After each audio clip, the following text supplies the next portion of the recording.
Let me tell you about one of the most uncomfortable secrets in American history.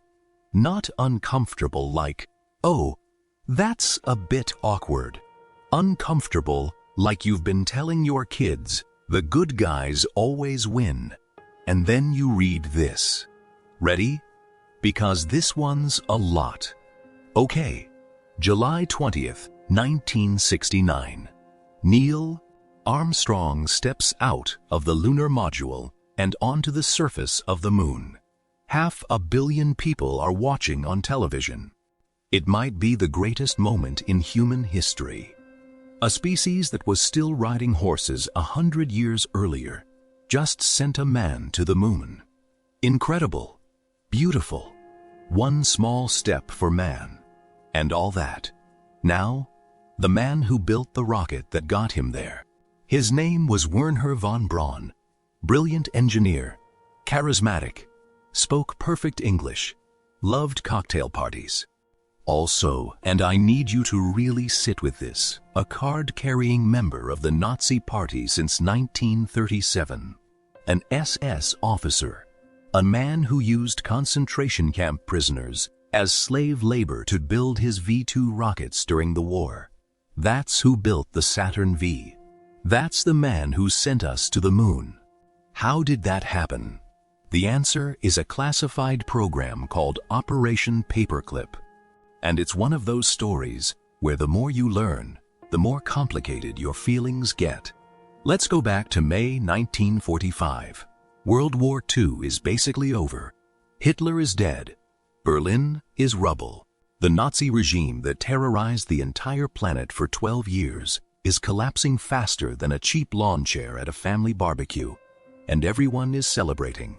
Except for one very specific group of very stressed American intelligence officers who are not celebrating at all. They are absolutely sprinting through the ruins of Germany because they know something that everyone else is too busy celebrating to think about. The Nazis, for all their horrifying crimes, were frighteningly advanced in one very specific area: rocket technology. Their V-2 rockets had been raining down on London for years. These weren't primitive fireworks. They were the most advanced missiles ever built. 12 meters tall, 1 ton of explosives per rocket, traveling at 5 times the speed of sound. And whoever got the scientists behind that technology would have a massive military advantage in whatever war came next. Everyone in that room knew what war was coming next. So, the US military launches a secret recruitment mission. The goal is simple: find the best German scientists, bring them to America, and put them to work before the Soviets get to them. And they gave this program the most gloriously boring name they could possibly think of: Operation Paperclip. Why? Because when an intelligence officer flagged a scientist for recruitment, they literally attached a paperclip to their file. That's it. No dramatic code name, no acronym, a paperclip. The most consequential covert operation in American Cold War history was named after the thing collecting dust in a drawer next to your rubber bands. I love it. Now, here's where things get genuinely complicated. And I want to be very honest with you here, because this is a story where it's tempting to oversimplify in both directions. Most of these scientists weren't exactly innocent bystanders who'd been quietly doing math in a basement while the war happened around them. Many had been deeply involved in the Nazi war machine, and the US government knew this. They had the records. They read the files.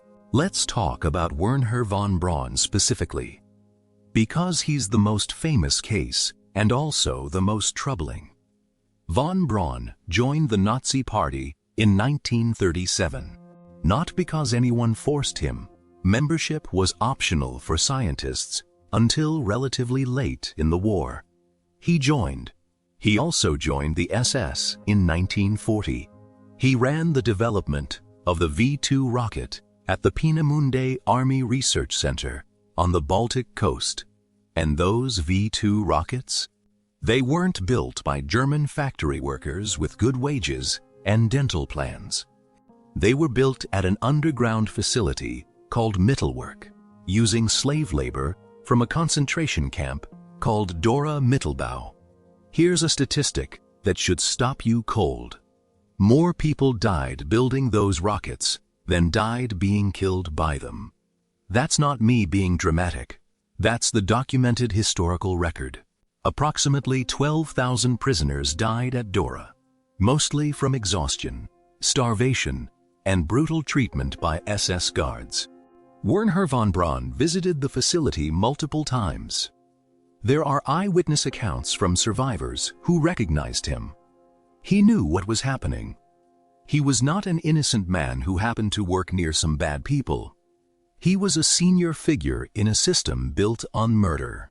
So when American forces reached him at the end of the war, and von Braun famously said he'd been waiting for them, that he wanted to work with America, that he'd always dreamed of space travel, that his heart had never really been in the war. You have to understand that this was a man with a great deal to offer and an equally great deal to hide. He came to the table with documents, technical knowledge, a team of engineers, and an extremely convenient new version of his own biography. And the U.S. Army, specifically a unit called the Joint Intelligence Objectives Agency, said yes. But there was a very inconvenient legal obstacle. American law and official policy explicitly prohibited bringing Nazi Party members or war criminals into the United States. The State Department pushed back hard. "We cannot bring SS officers to America," they said. "This is insane. We just spent 4 years telling the world that the Nazis were the bad guys. We cannot then hire the Nazis." The JIOA's response to this legal obstacle was creative, to put it generously. They simply altered the records.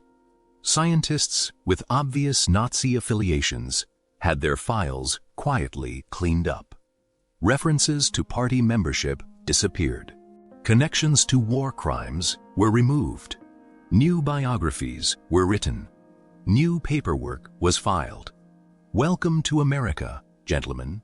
Please enjoy your new life." Let me give you another name. Arthur Rudolph. He was the operations director at Mittelwerk, the actual slave labor facility where thousands of prisoners died building von Braun's rockets. His name appears throughout the historical record in connection with decisions that led directly to prisoner deaths. After the war, his records were cleaned up, and he came to America under Paperclip. He became the project manager for the Saturn V rocket program at NASA. In 1969, the year of the moon landing, NASA awarded him the Distinguished Service Medal, the highest civilian honor the agency gives, for Arthur Rudolph. In 1984, after a decades-long investigation, the Justice Department concluded that Arthur Rudolph had committed war crimes and had no right to American citizenship. They asked him to leave the country quietly rather than face prosecution. He agreed. He moved back to West Germany. He died in Munich in 1996, aged 89. No trial, no prison.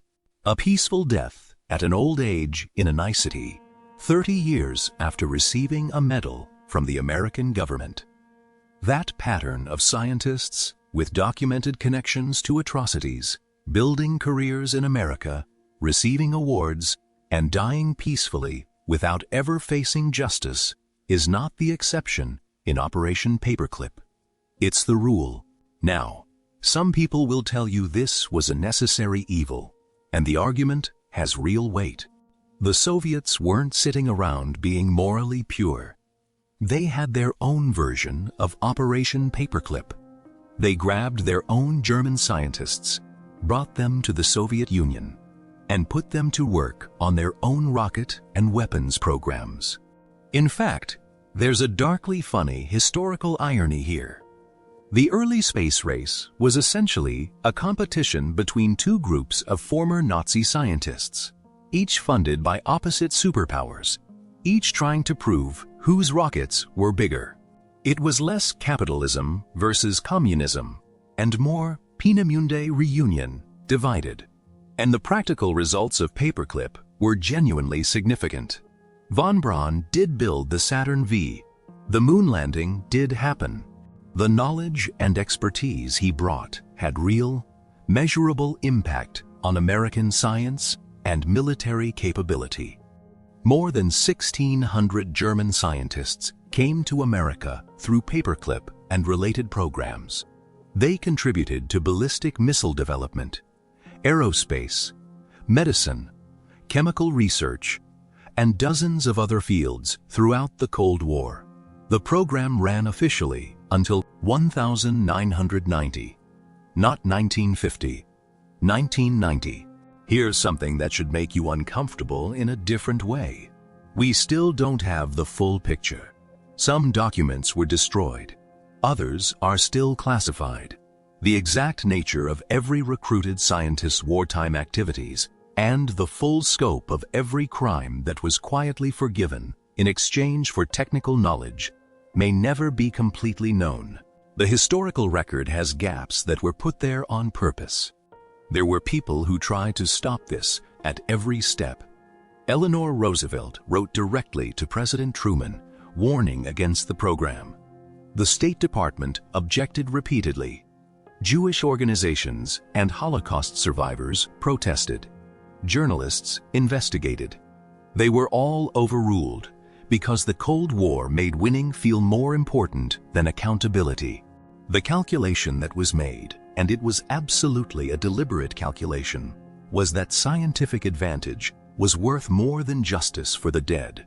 So here's the question that historians and ethicists have been arguing about for 80 years, and that I genuinely don't have a clean answer to. Does it matter? Did the end justify the means? The moon landing was real. The knowledge was real. The technological development was real. Does the moral compromise at the foundation change any of that? Or does it mean we should always be skeptical when a great achievement is built on a foundation that powerful people wanted to keep hidden? There's no easy answer. And I think that's exactly why this story matters. Because it's easy to look at history and divide it neatly into good guys and bad guys, heroes and villains. Operation Paperclip doesn't let you do that. It forces you to sit with the fact that the same country that fought a world war to defeat fascism then quietly employed over 1,000 fascists. That the rocket that took humanity to the moon was designed in part by a man who used slaves. That greatness and horror can be bound up together in ways that are impossible to fully separate. Next time you look at that famous photo of Earth from space, taken from an Apollo spacecraft, just remember that history is never as clean as we want it to be. The pages we're not supposed to read are always the most interesting ones. Some pages weren't lost by accident. Subscribe to The Missing Page.